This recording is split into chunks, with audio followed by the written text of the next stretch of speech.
The film begins with Ethan struggling with overwhelming memories. It seems everything he loved has now vanished, and he feels unable to survive in the modern world.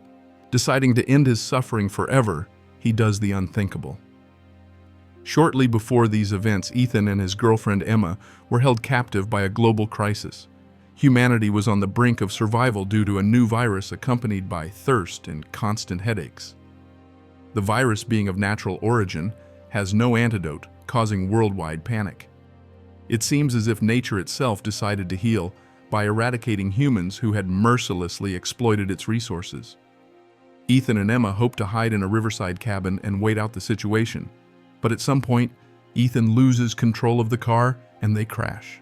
In the morning, Ethan regains consciousness in the bloodied car interior and sees that his girlfriend has disappeared. Noticing a cast on his hand with a red heart and his beloved's name, he starts searching for her, but it seems there is no one else alive. He is alone in a post-apocalyptic world of chaos and ruin. Ethan searches nearby houses and abandoned buildings but finds no one. It seems he is the only survivor, but at that moment, an old pickup truck approaches the building. Ethan asks for help, but two armed strangers turn out to be hostile and open fire.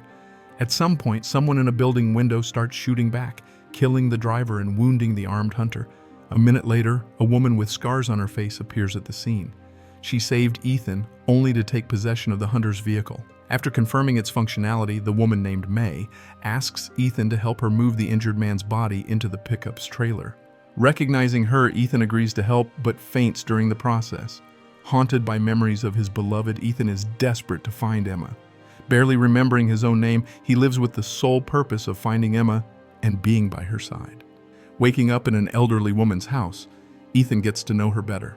May has equipped her home for survival in a post-apocalyptic world. She has a few solar panels and an electric generator connected to an exercise bike, but the equipment frequently malfunctions. Ethan, who used to be a mechanic, helps fix a transformer during a breakdown. Suffering from amnesia, May reminds him that the entire world is engulfed in chaos.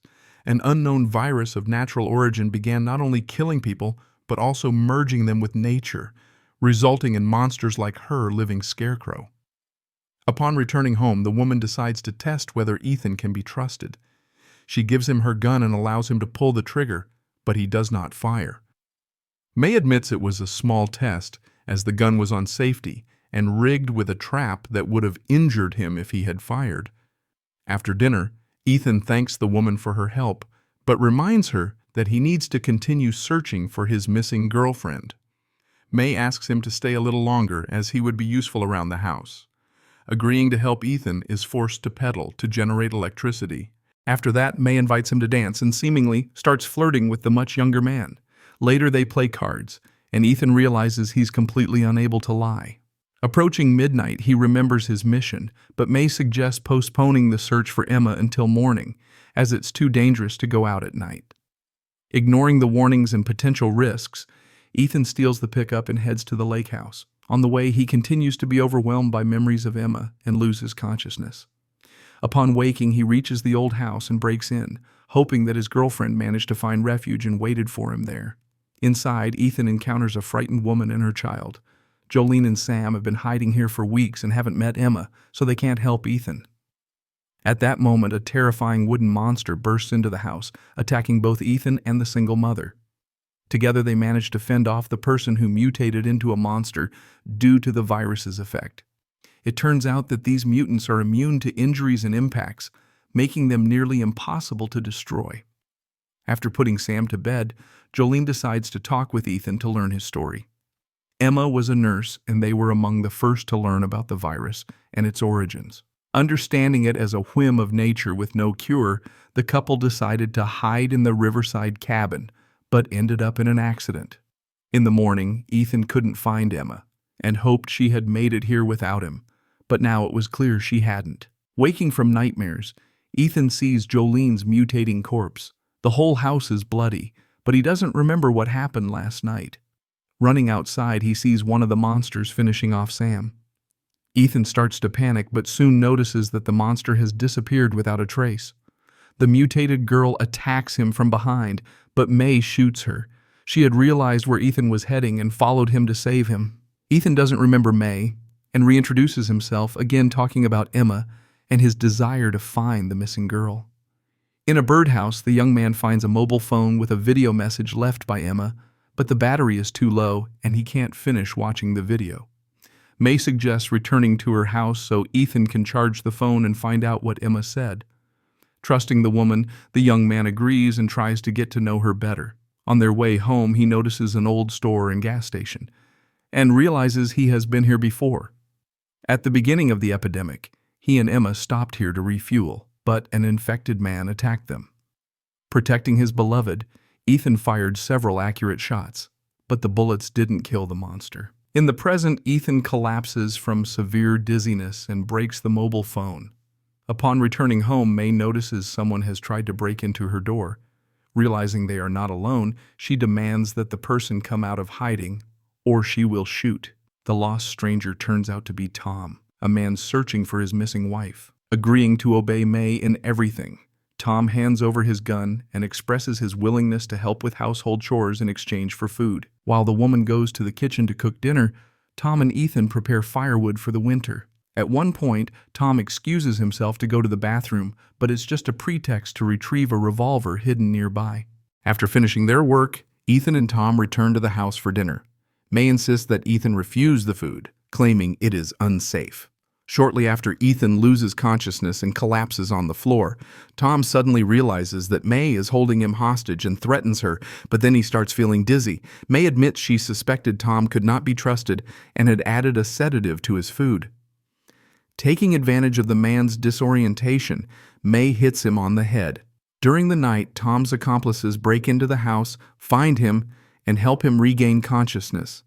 They capture May with a syringe, assuming it contains some poison she intended to use to kill Tom. The men threaten Ethan, but May isn't worried about him as he is just an acquaintance she would allow to be executed without any regret. Tom decides to search the house for evidence that his wife had been here. He suspects that May lures people into traps, so the group of three splits up. While one man watches over May, Tom searches the second floor and finds belongings of various people, including the necklace of his missing wife. At the same time, Wolf searches the barn and finds a wounded hunter. He rushes into the house to report this, but triggers a tripwire, activating a deadly trap. Ethan helps Tom, and among the items finds Emma's pendant, which makes him suspect May of kidnapping people. Threatening the woman with a weapon, Ethan interrogates her and is shocked to learn that Emma has been dead for a long time. Hearing their conversation, Tom learns about the young man's amnesia and starts to suspect him. He notices Ethan's broken arm and inquires how long he has been wearing the cast. Eventually, May has to admit to Ethan that he is not sick as Tom assumes, but dead and has been for some time. Shocked, the young man starts to recall the events of the last few days. Ethan realizes that it was he who attacked Jolene and her child. Being a walking corpse, he attacked them, but quickly forgot about it due to his amnesia. Tom decides to get rid of both of them but uses May's gun. As soon as he pulls the trigger, a trap is activated, causing the man to injure his own hand. Ethan smells the blood, loses control over himself, attacks Tom, and deals with him. May is not worried about what happened, as the young man has amnesia, and by the next morning, he won't remember any of it. The next day, Ethan wakes up in May's house and reintroduces himself to the woman. Trusting her, he agrees to go deer hunting with her but asks for help in searching for the missing girl. In the forest, Ethan intently looks at the cast and notices Emma's name inside a green heart. Engulfed in memories, he realizes it's a deceit, as previously the heart was red. This inconsistency further drives him into his memories, and he finally remembers how he first ended up here. He and Emma found this cabin and met its owner, Kai. The man was very suspicious and asked the couple to undress to make sure they weren't infected. Trusting the lost couple, Kai invited them to dinner and introduced them to his family. In the present, Ethan realizes that May had been deceiving him all this time and demands the truth. Giving in to memories once again, Ethan recalls that he failed to kill the monster at the gas station. The undead attacked him and bit his arm, causing him to soon transform into the same kind of creature. The only way to slow the spread of the virus, even slightly, is to constantly consume human flesh. Returning to the memory of dinner at Kai's house, Ethan remembers feeling extremely unwell. The family realized that he was a monster and that Emma was gaining people's trust only to turn them into food for her boyfriend. Kai figured everything out and wanted to kill them both, but it was already too late. Ethan attacked his family and daughter, while Emma shot the man, earning several scars from shattered dishes in the process. Ethan finally understands that Emma and May are the same person. Due to his amnesia, he hadn't noticed how much time had passed. For decades, she had been luring people into traps, turning her home into a terrifying place for exterminating the remnants of humanity. The woman did everything she could to ensure that Ethan fed on fresh meat every day. It's horrifying, but she did it out of love. She didn't want to lose Ethan. Human flesh prevents his deterioration and final transformation into a complete monster, but this truth terrifies Ethan. Emma feels no guilt for what she has done. She loves Ethan and is willing to do anything for him. At first they were a happy couple, but then she began to age while his amnesia worsened. At some point, Ethan stopped recognizing her and she turned into a kind, elderly woman, helping him search for his lost love. After learning the full truth, Ethan decides to end his life, but he is a monster. Bullets cannot harm him. Realizing that their love is still just as strong, the couple kisses. They want to be together forever, and there is only one way to achieve that, turning Emma into a monster. She is ready and allows Ethan to bite her. Then the happy pair of monsters sets off to hunt the last survivors of humanity. That's where the movie ends.